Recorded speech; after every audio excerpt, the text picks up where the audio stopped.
নবী করিম মুহাম্মদুর রাসূলুল্লাহ সাল্লাল্লাহু আলাইহি ওয়াসাল্লামের উপরে যে মুজিজা, শ্রেষ্ঠ মুজিজা সংগঠিত হলো সেটি হলো কি? আল কোরআন। বলেন তো কি? আল কোরআন। সুবহানাল্লাহ বলেন। প্রত্যেক নবী রাসূল এর উপরে মুজিজা ছিল। নবীরা মারা গেছে, নবীরা ইন্তেকাল করেছেন, সাথে সাথে তাদের মুজিজা অচল হয়ে গেছে। দেখেন, হযরত মুসা নবীর উপরে মুজিজা ছিল।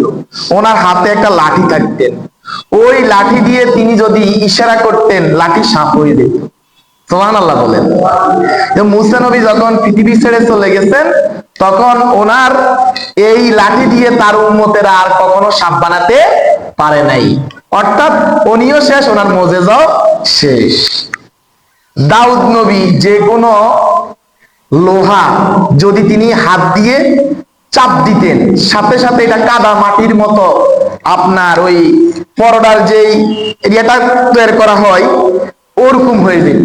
উনি যেরকম ইচ্ছাতে ওরকমে উনি কি করতেন? অস্ত্র তৈরি করতে পারতেন। সুবহানাল্লাহ বলেন।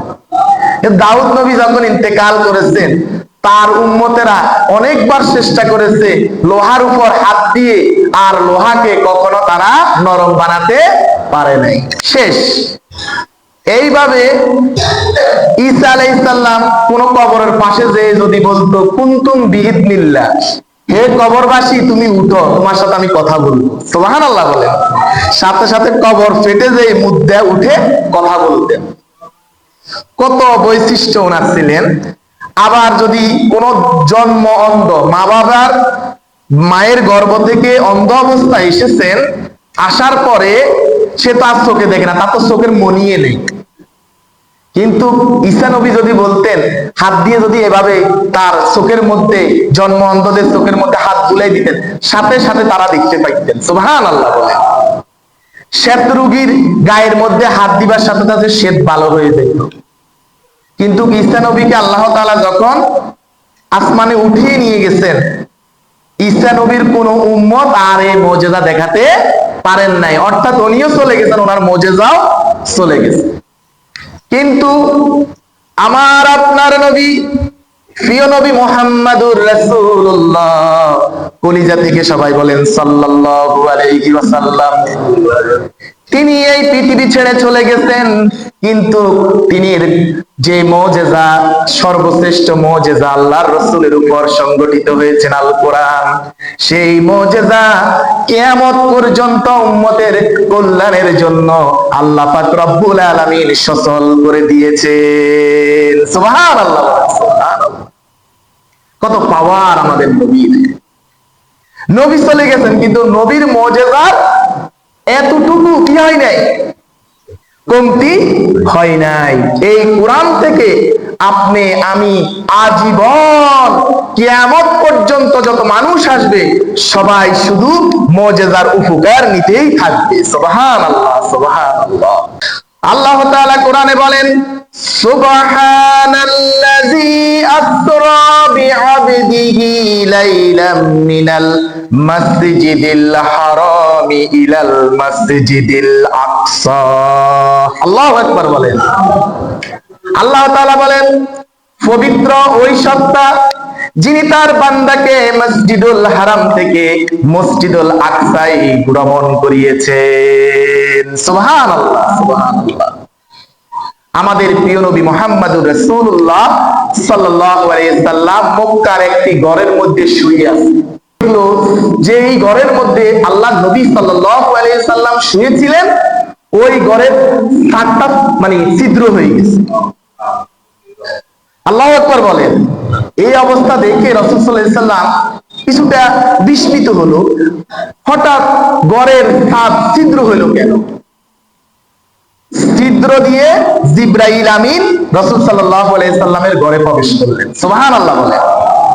আল্লাহ নবী সাল্লাল্লাহু আলাইহি সাল্লামকে ঘর থেকে বের করে কাবা শরীফ যারা হজ করতে গিয়েছেন, ওই জায়গার মধ্যে হাতিমে কাবা নামক একটি স্থান আছে। হাতিমে কাবার মধ্যে আল্লাহ নবী সাল্লাল্লাহু আলাইহি সাল্লামকে নিয়ে গেছে। সুবহানাল্লাহ বলেন। সেখানে নিয়ে রাসূল সাল্লাল্লাহু আলাইহি সাল্লামের বুক মুবারককে কাটা হয়েছে, আল্লাহ নবী সাল্লাল্লাহু আলাইহি সাল্লামের বুককে কেটে আল্লাহ নবী সাল্লাল্লাহু আলাইহি ওয়াসাল্লামের বুক মুবারককে জমজম কুফের পানি দিয়ে ধোয়া হয়েছে। স্বর্ণের একটা পাত্রের মধ্যে আল্লাহ নবীর ঈমানকে রাখা হয়েছে, আল্লাহ নবীর হিকমতকে রাখা হয়েছে।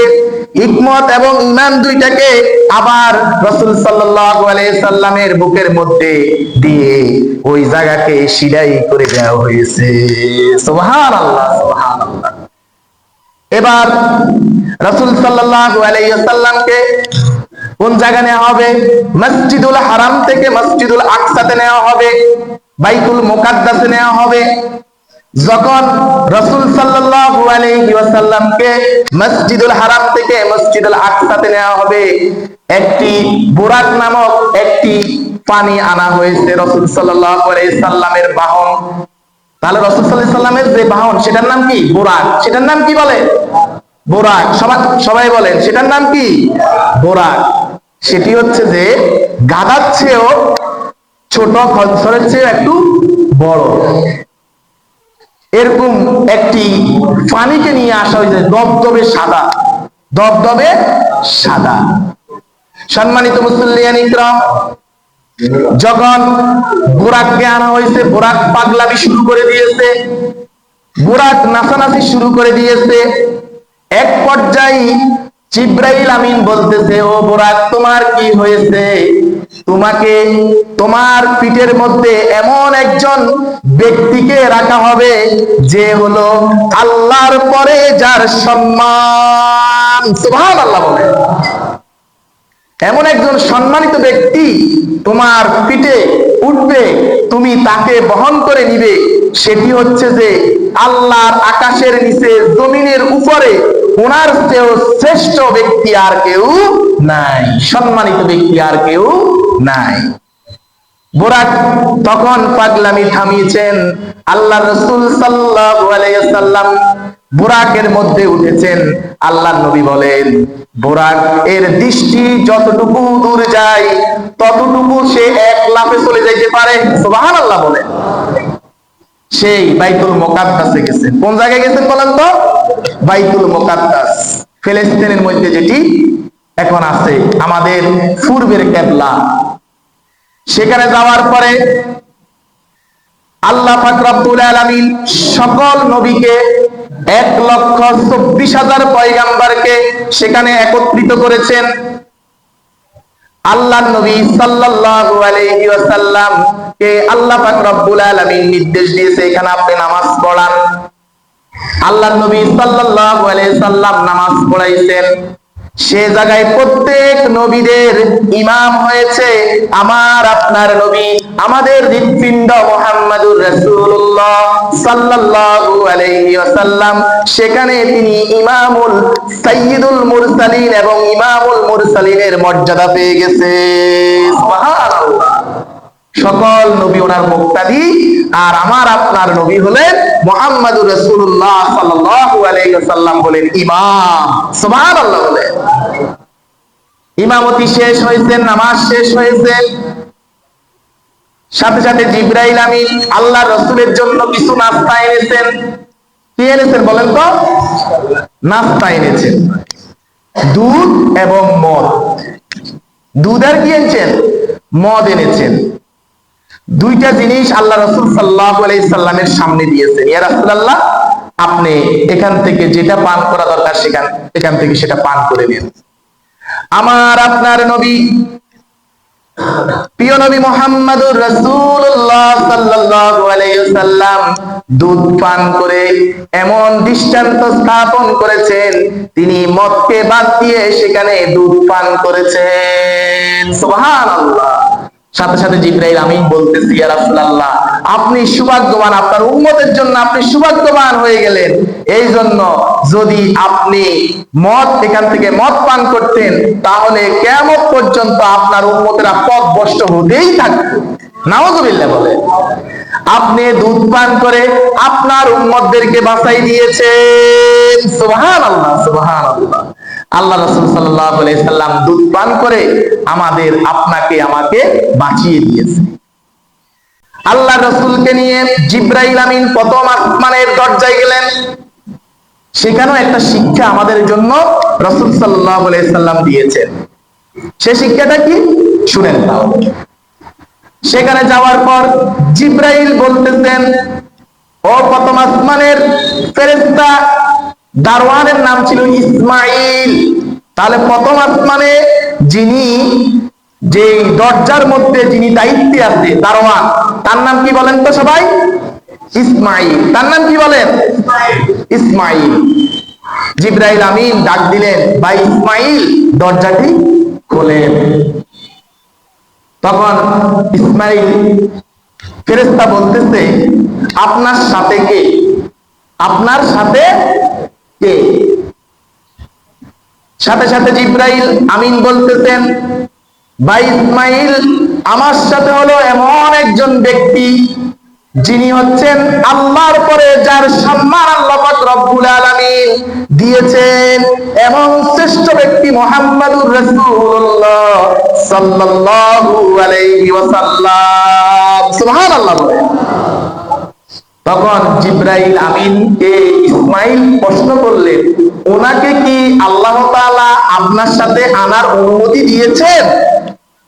দেখলেন আল্লাহ তাআলার আইনটা কত মানে কিভাবে পালন করে ফেরেশতারা।